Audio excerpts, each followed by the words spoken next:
신명기 33장 23절 다 같이 합독하겠습니다. 납달리에 대하여는 일러스되 은혜가 풍성하고 여호와의 복이 가득한 납달리여 너는 서쪽과 남쪽을 차지할지로다. 아멘. 대해서 말씀을 전하도록 하겠습니다. 납달리 지파는 라헬의 여종이었던 비라가 단 납달리를 이렇게 낳게 됩니다. 순서적으로 보면은 단은 다섯째, 그리고 납달리는 여섯째가 되는 거죠. 그러니까 단 납달리. 근데 이 비라를 통해서 나왔던 이 납달리는 모세가 보기에도 참 아름다웠던, 좋았던 그런 어떤 믿음의 사람, 순종의 사람이었고요.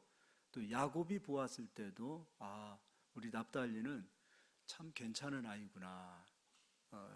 야곱은 그 사람의 그 분량에 따라서 축복할 사람은 축복했고 저주할 사람은 저주했어요. 근데 모세는 이스라엘의 12지파, 물론 시므온 지파를 뺀 모든 지파를 다 축복했습니다. 그러니까 축복할 만한 말이 없었던 시므온은 축복의 말도 하지 않고 시므온은 빼고 말했던 것을 보게 되죠. 근데 중요한 것은 야곱이 보았을 때도 이 납달리는 참 괜찮은 사람이었다라는 거죠. 근데 오늘 이제 23절을 다시 한번 읽어보도록 하겠습니다. 제가 읽어드릴게요. 납달리에 대하여는 일러스되 은혜가 풍성하고 여호와의 복이 가득한 납달리요. 여호와의 복이 가득한 납달리요. 굉장히 엄청 좋은 축복을 해줘요. 그리고 너는 서쪽과 남쪽을 차지할지로다. 서쪽을 차지하고 남쪽도 차지하라. 이런 복을 모세가 주게 됩니다. 그럼 이제 야곱은 어떤 축복을 하는가? 야곱도 가서 보겠습니다. 창세기 49장입니다.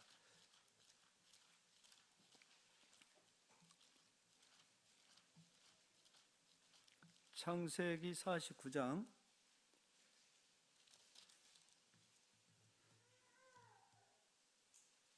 21절이죠.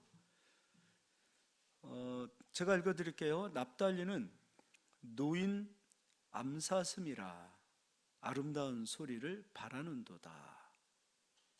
그 이스라엘 사람들에게 있어서의 그 짐승은 각자의 그 이스라엘만의 그 히브리 사상에 의하여 해석되어지는 게 있어요. 그 가운데에서도 이 암사슴, 그것은 좋은, 어떤 의미에서 다는 뱀이다, 독사다 이런 얘기도 했죠. 이사갈은 낙이다 이런 얘기도 했어요. 그러나 납달리는 암사슴이다. 그리고 그의 발걸음이 너무도 아름답도다. 그러니까 암사슴의 특징이 온유하잖아요. 그러니까 온유한, 그리고 부드러운, 그리고 그 눈망울을 봐도 참 착한 눈빛, 예쁜 눈빛, 그런 그 납달리의 그런 성품을 얘기하는 거죠. 그러니까 납달리가 어려서부터 그 자라오는 그 성품, 그리고 그의 인격을 보았을 때 야곱이 이 납달리는 참 예쁘게 성장하는구나, 그 마음이 참 아름답구나, 이런 표현이기 때문에 암사슴 이렇게 얘기했던 거죠. 그럼 이제 이 납달리가 가나안 땅에 들어갔을 때 어떤 땅을 얻는가? 그것도 보겠습니다. 여호수아 19장입니다. 여호수아 19장 납달리 19장입니다. 19장 32절 여섯째로 납달리 자손을 위하여 납달리 자손의 가족대로 제비를 뽑았으니, 시간이 가도 좀 읽어드릴게요. 그들의 지역은 헬렙과 사난림의 상수리 나무에서부터 아담이 네겝과 얍부엘을 지나 락굼까지요. 그 끝은 요단이며 서쪽으로 돌아 아스노 다볼에 이르고 그곳에서부터 훗곳으로 나아가 남쪽은 스불론에 이르고 서쪽은 아셀에 이르며 해 뜨는 쪽은 요단에서 유다에 이루고. 그럼 이제 지도를 좀 봐야 되겠죠? 지도를 한번 보여주세요. 납달리는 갈릴리 지역에, 갈릴리 북쪽에 있어요. 북쪽 지역에 있죠.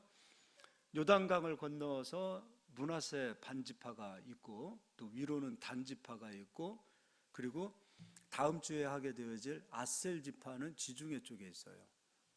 그러니까 여러 지파와 이렇게 함께 하고 있고, 그리고 갈릴리 지역의 북쪽을 얻고 있는 지파가 납달리예요. 그럼 이제 우리가 저 활본산이 있는 저 단은 지금 계절에 가면 눈이 올 거예요. 그러니까 이스라엘이 경상북도 정도 되는 크기라고 하잖아요. 근데 그 작은 크기의 그 나라가 저 북쪽으로는 아주 추운 영하권이고요. 그리고 저쪽에 사해바다가 있는 그쪽만 이미 내려와도 영상 한여름이에요. 반팔을 입고 다녀야 돼요. 우리 계절로 말하면 한여름 뜨거운 계절이죠. 우리 옛날에 우리 어르신들이, 우리 조상들이 지혜가 있는 조상이잖아요. 집을 지어도 아랫목과 윗목이 있었어요.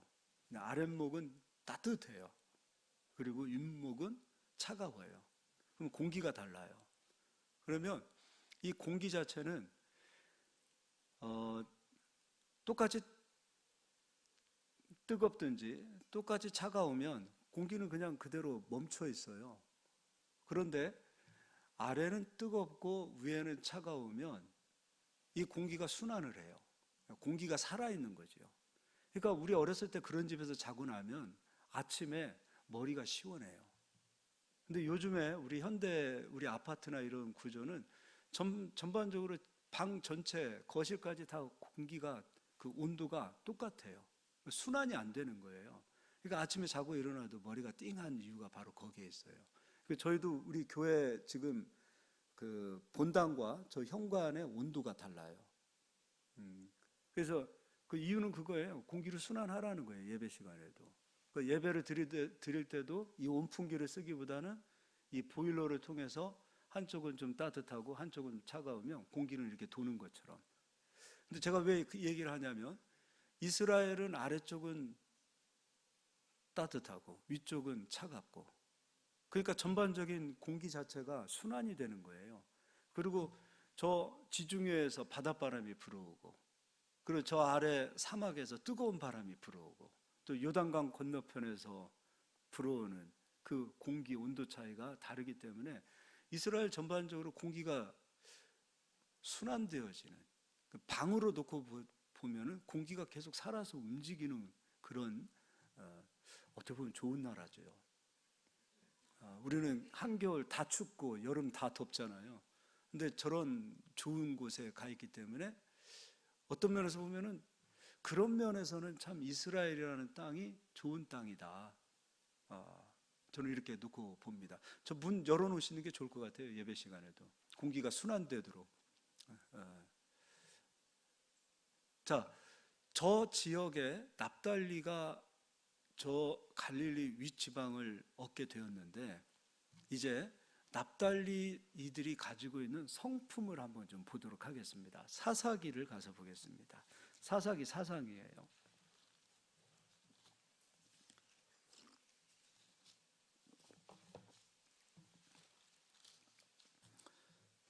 사사기 4장 2절부터 읽어드릴게요.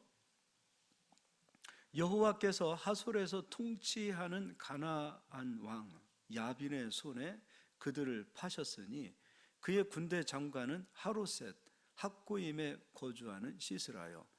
가나안 왕 야빈 그리고 그의 군대 장관 시스라, 그들이 이스라엘을 괴롭히고 있을 때였습니다. 물론 이스라엘이 하나님 목전에서 악을 행했기 때문입니다. 이건 하나님께서 말씀하셨어요. 네가 하나님 말씀에 불순종하면 인생의 채찍을 통하여 내가 너를 때리리라. 이건 아버지의 약속이기 때문에 율법대로 여호와의 목전에서 악을 행하는 그들에게 하나님께서 대적을 붙인 것이지요.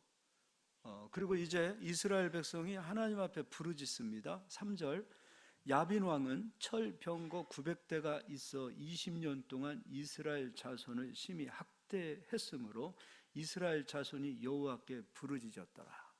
그러니까 하나님께서 이스라엘 백성을 학대하실 때 물론 환경을 통해서도 사람을 통해서도 물질을 통해서도 또 육체를 통해서도 우리를 하나님께서 이건 하나님의 사랑이에요. 그렇게 우리를 다루시죠. 그때 하나님 앞에 엎드렸을 때 하나님께서 우리를 구원하시는 겁니다. 지금도 이 원리는 똑같아요. 너무도 똑같아요. 자, 그런데 이때 이 지역이 북쪽이죠. 북쪽에 있는 이 지역에 하나님께서 들어서 썼던 사사가 누구냐면 여자 사사 드보라예요. 근데 이 드보라를 도왔던 지파가 바로 납달리 지파예요. 근데 그것도 좀 읽어 드리도록 하겠습니다. 10절입니다. 바락이 스불론과 납달리를 게데스로 부르니 10,000명이 그를 따라 올라가고 드보라도 그와 함께 올라가니라. 이렇게 해서 기손 시내가에 철병거가 900대가 있었으나 요즘처럼 아스팔트가 깔려 있는 게 아니에요. 진흙덩어리 그 땅 아닙니까?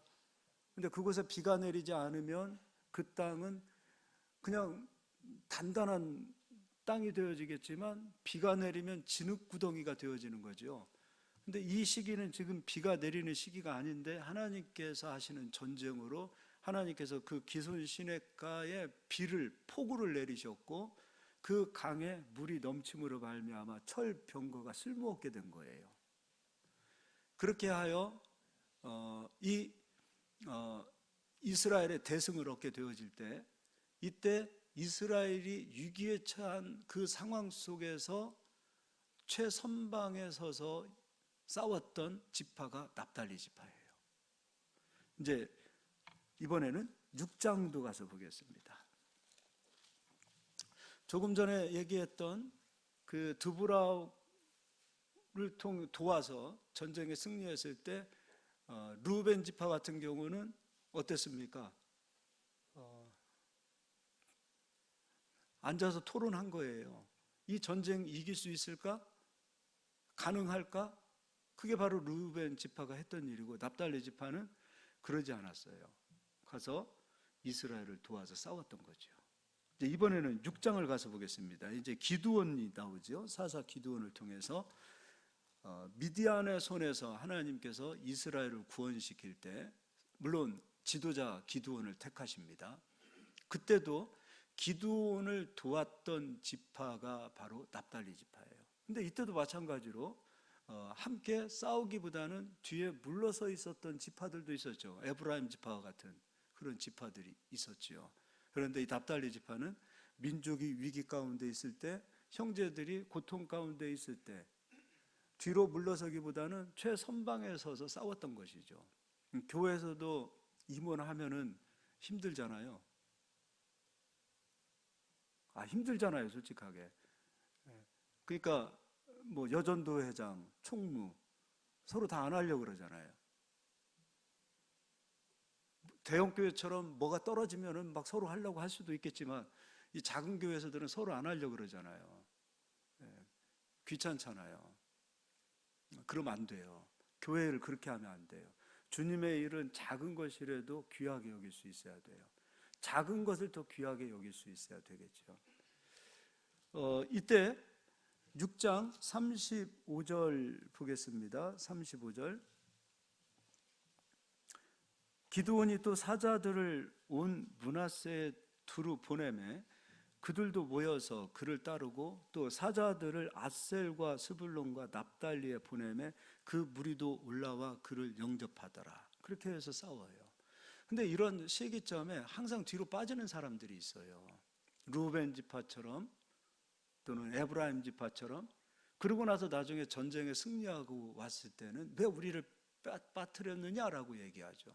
아니 우리가 너희들을 불렀을 때 요청했을 때는 돕지 않다가 마지막에 자기 이름 명성이 올라가는 그 시기점, 전쟁에 승리해서 분깃물을 나눠야 될 때 그때 가서는 또 왜 우리를 부르지 않았냐고 얘기하는 어거지 피는 그런 모습들, 그 하나님 다 싫어하시는 거죠. 근데 납달리 지파는 그러지 않았어요. 선봉에 섰어요. 뒤로 물러서지 않았어요. 이게 납달리 지파가 가지고 있었던 마음이에요. 이때도 마찬가지로 뒤로 물러섰던 지파들이 굉장히 많아요. 근데 납달리 지파는 언제나 그러한 위기, 일해야 될 때 뒤로 물러서기보다는 언제나 선두에 서서 일하는 그런 모습들을 보게 됩니다. 근데 이것만 가지고 있는 게 아니에요. 납달리 지파의 마음을 보면 마음이 좀 따뜻해요. 그것도 좀 보겠습니다. 역대상 12장입니다.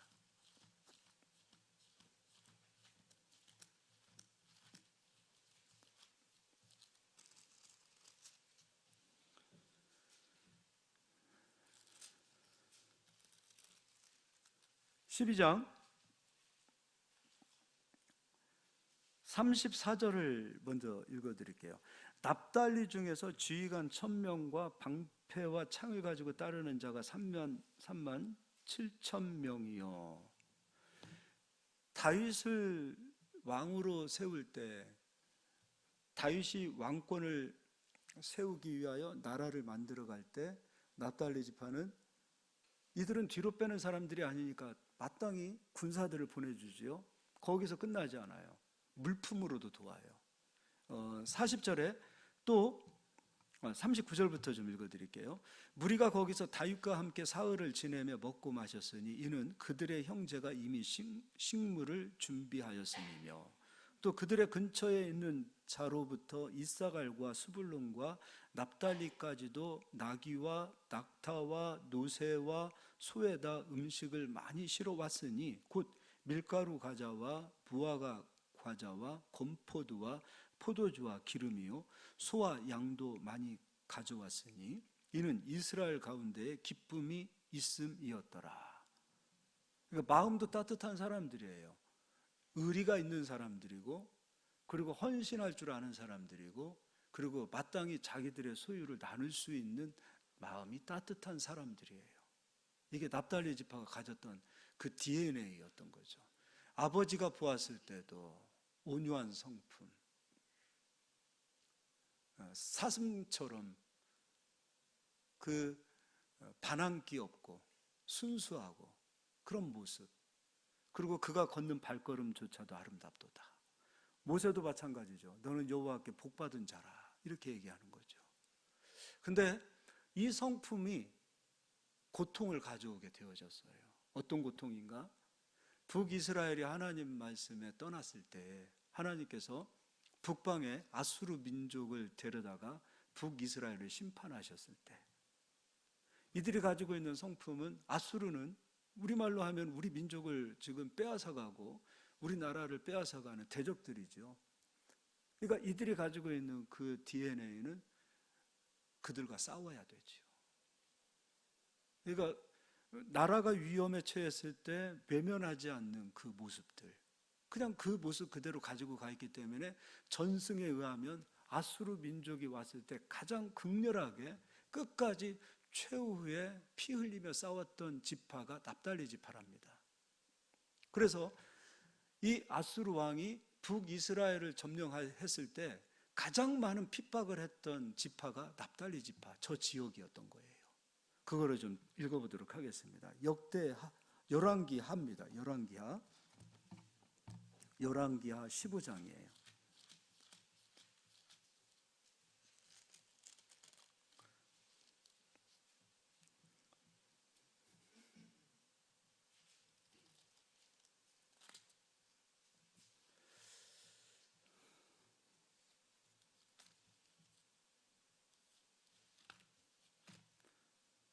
죄송합니다. 열왕기하 15장 29절을 보겠습니다. 이스라엘 왕 베가 때에 아수르 왕 디글랏 빌레셋이 와서 이용과 아벨 벳 마가와 야누아와 게데스와 하솔과 길르앗과 갈릴리와 납달리 온 땅을 점령하고 그 백성을 사로잡아 아수르로 옮겼더라. 그러니까 북이스라엘 가운데서도 가장 많은 핍박을 받았던 지역이 납달리 지역이에요. 그만큼 극렬하게 싸웠던 거죠. 이들이 가지고 있는 그 DNA, 그 성품은 의리가 있었고 따뜻한 마음이 있었지요. 물론 그들이 하나님의 심판을 받음으로 아수르 왕이 와서 그들을 쳤을 때 그 아수르를 끝까지 대적했던, 그리고 끝까지 싸웠던 그런 지파가 납달리 지파였던 거죠. 이제 소망이 없고 이제 끝난 것 같은 이 납달리 지파에 한 줄기 빛이 오기 시작합니다. 그것이 무엇인가? 이사야 9장을 가서 보겠습니다.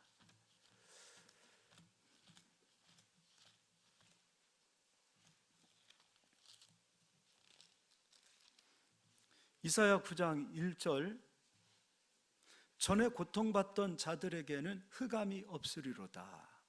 옛적에는 여호와께서 스불론 땅과 납달리 땅이 멸시를 당하게 하셨더니, 이 말이 이해가 되죠? 그들의 역사를 보니까 이런 아픔이 있었구나, 이런 고통이 있었구나. 이사야 9장 지금 스불론 땅과 납달리 땅이 멸시를 당하고 있다는 것이 그들의 역사를 보니까 이해가 가잖아요. 근데 그들의 그 따뜻한 마음을 하나님께서 기억하고 계셨던 거예요. 그들의 어떤 그 행동, 그들의 어떤 따뜻한 마음, 그런 것들을 하나님께서는 외면할 수가 없었던 거예요. 그 뒤에 후에는 해변길과 요당 저쪽 이방의 갈릴리를 영화롭게 하셨느니라. 그리고 2절, 흑암에 행하던 백성이 큰 빛을 보고 사망의 그늘진 땅에 거주하던 자에게 빛이 비추도다. 그 땅에 이제 빛이 오겠다는 거예요. 이전에는 멸시를 당했고 흑암의 땅이지만 이제 그곳에 빛이 온다는 거예요. 그들에게 이제 한 줄기 소망이 생긴 거예요. 근데 그 빛은 누구인가? 이제 마태복음 4장을 가서 보겠습니다.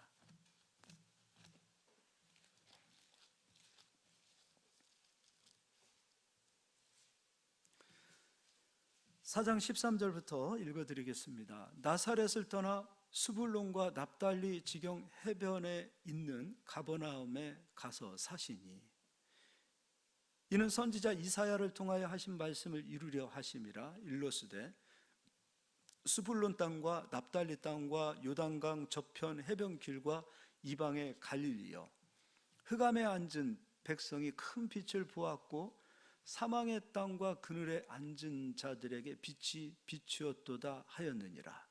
이때부터 예수께서 비로소 전파하여 이르시되 회개하라, 천국이 가까이 왔느니라 하시더라. 할렐루야. 깨지고 상한 자들을 찾아가시는 예수님이세요. 깨지고 상한 자를 찾으시는 예수님이세요. 어떤 의미에서 보면은 나라와 민족을 위해서 선두에 섰던, 형제를 위해서 뒤에서 얼마든지 뺀질거리고 구경할 수도 있는 그런 상황이지만 이들은 언제나 선두에 섰던 그런 모습들. 근데 하나님께서는 그걸 다 기억하셨던 거예요. 그들을 하나님은 긍휼히 여기시고 사랑하시는 거예요.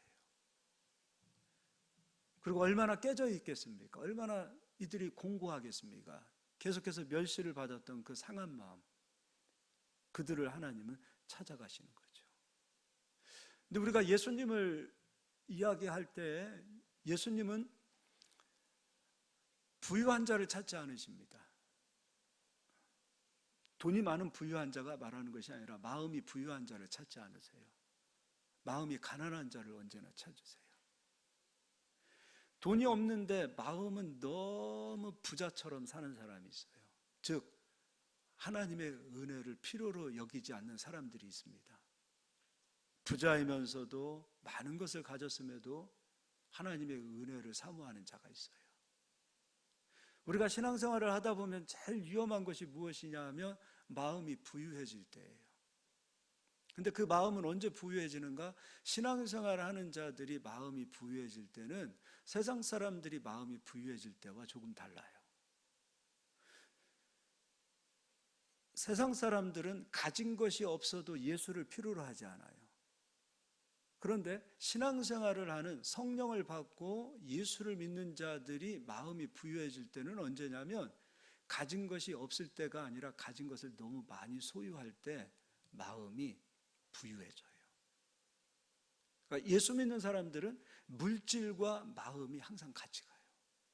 그래서 물질이 있는 곳에 마음이 있다.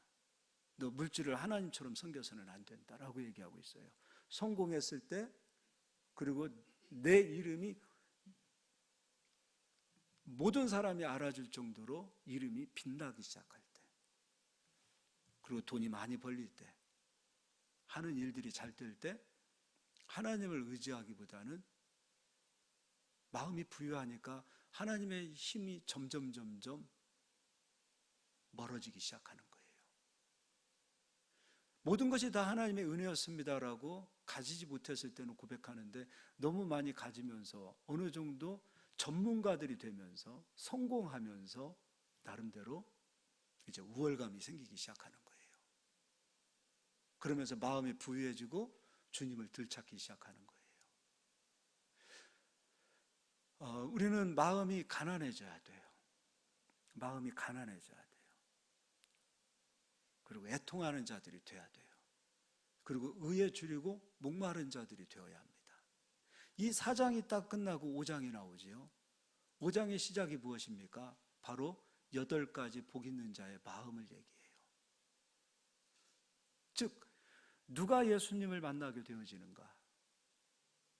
지금 이 시대도 납달리에게 찾아오시는 예수님, 지금 이 시대에도 가난한 자를 찾으시는 예수님이세요. 마음이 가난한 자들을 찾으세요. 심령이 가난한 자들을 찾으세요. 의에 줄이고 목마른 자를 찾으세요. 납달리처럼 온유한 자를 찾으세요.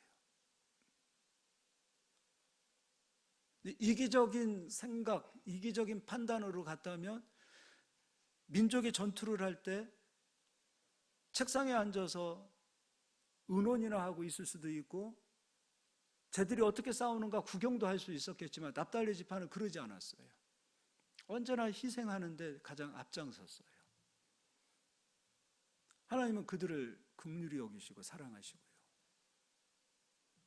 이런 마음의 자세들이 필요한 거죠.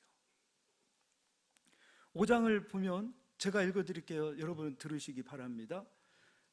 3절부터 심령이 가난한 자가 복이 있나니 천국이 그들의 것이며, 애통하는 자는 복이 있나니 그들이 위로를 받을 것이며, 온유한 자는 복이 있나니 그들이 땅을 기업으로 받을 것이며, 의에 줄이고 목마른 자는 복이 있나니 그들이 배부를 것이며, 긍휼히 여기는 자는 복이 있나니 그들이 긍휼히 여김을 받을 것이며, 마음이 청결한 자는 복이 있나니 그들이 하나님을 볼 것이며, 화평케 하는 자는 복이 있나니 그들이 하나님의 아들이라 일컬음을 받을 것이며, 의를 위하여 박해를 받는 자는 복이 있나니 천국이 그들의 것임이라. 나로 말미암아 너희를 욕하고 박해하고 거짓으로 너희를 거슬러 모든 악한 말을 할 때에는 너희에게 복이 있나니 기뻐하고 즐거워하라. 하늘에서 너희의 상이 큼이라. 너희 전에 있던 선지자들도 이같이 박해하였느니라. 예수님으로 인하여 박해를 받는 자들, 뒤로 물러서지 않고 예수님을 위하여 헌신하는 자들, 그들을 예수님은 절대로 외면하지 않으세요. 우리에게 진짜 필요한 것은 이 가난한 마음이라고 생각해요. 그런데 환경을 통해서 또는 사람들을 통해서 또는 어느 날 생각지도 않았던 육체의 질병들을 통해서 우리가 환난을 겪을 때, 그때 우리의 마음이 가난해진 것 같은데 그때도 여전히 가난해지지는 않습니다. 그런 모든 환난을 겪음에도 불구하고 여전히 삶이 궁핍함에도 불구하고 우리는 못 깨닫는 경우가 대부분입니다. 그런데 환경이 하나님의 도우심으로 말미암아 축복을 받고 있고, 하나님의 도우심으로 말미암아 모든 범사의 일이 형통하게 되어짐에도 불구하고 마음이 가난한 자들이 생길 수가 있어요.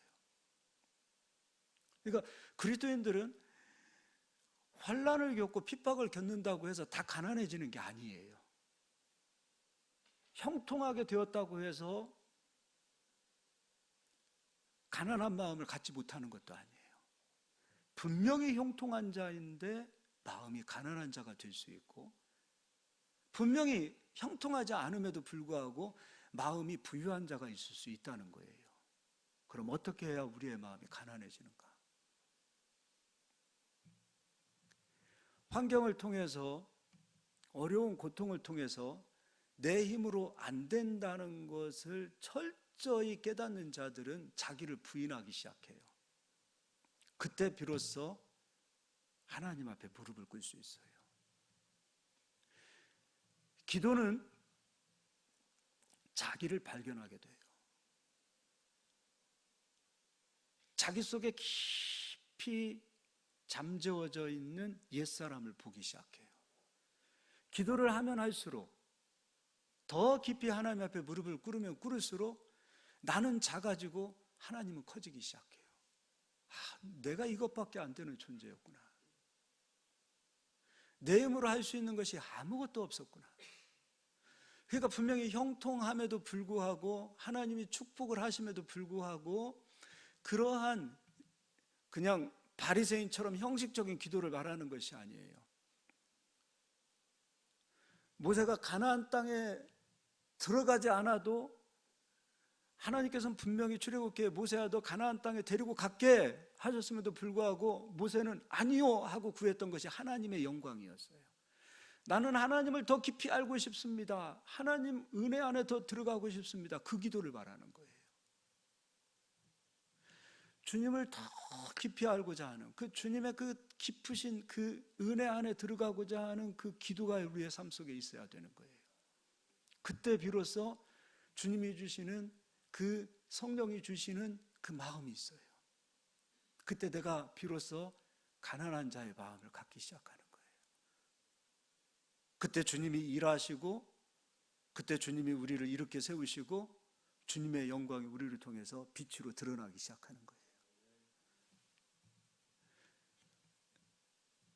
내가 깨달았다고 해서, 알았다고 해서, 그래 내가 연약한 존재지, 그래 내가 굉장히 힘들어, 하나님이 하실 수밖에 없지, 나는 아무것도 못해, 이걸 말하는 것이 아니라, 그 깊은 기도 가운데에서 주님의 은혜를 알게 되어질 때, 나는 정말 작고 초라한 존재였구나.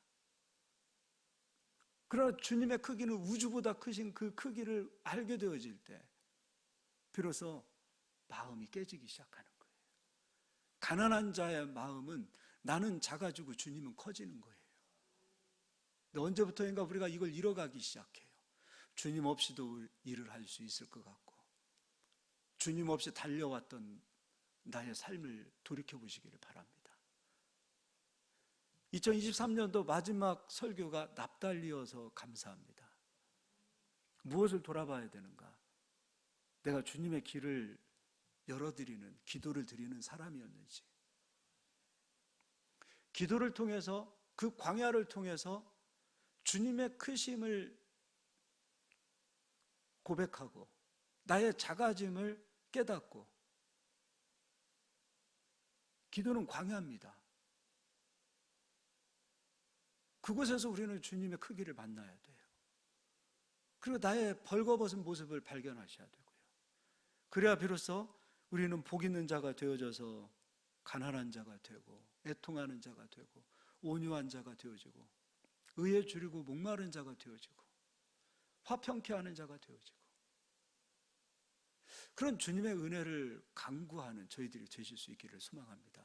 저는 우리 성도님들이 하나님 주시는 평안을 누리시면서, 형통함을 누리시면서, 그럼에도 불구하고 겸손한 마음, 온유한 마음, 그리고 심령이 가난한 자의 마음이 되셔서 끝까지 주님의 은혜를 누리며 사는 저희들이 되기를 소망합니다. 우리 기도하겠습니다.